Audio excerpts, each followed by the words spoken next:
এইভাবে কোনো মজাই হয় না। একটা গার্লফ্রেন্ড নিয়ে আসলে ঘুরতাম, বেড়াইতাম, ভালো লাগতো। ফ্রেন্ড সার্কেল নিয়ে কেউ যেন কোথাও না যায় গার্লফ্রেন্ড ছাড়া। রাষ্ট্রত অবশেষে কেউ একজন বক্তব্য আমাদের মধ্যে দিল। জামাত শিবির লোক কি বলে সেটা আমরা এখানে আসছি সবাই, মানে কারো কোনো গার্লফ্রেন্ড নাই।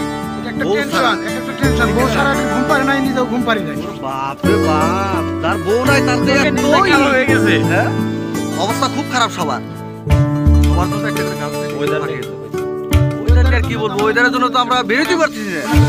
হচ্ছে না, ডলার দরকার তা হচ্ছে না।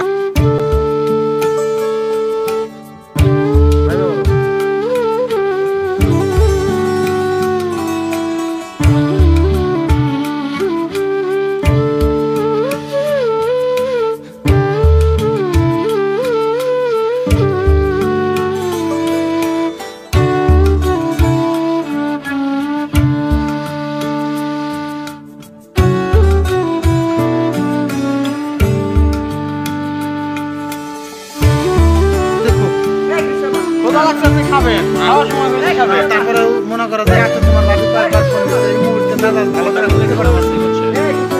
এটাই আমার বক্তব্য। বড় ভাই আপনি কিছু বলবেন? আমি কি বলবো?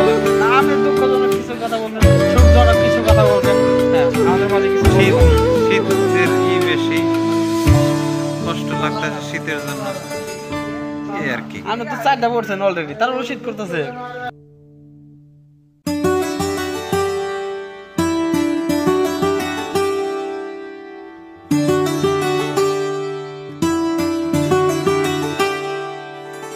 Thank you.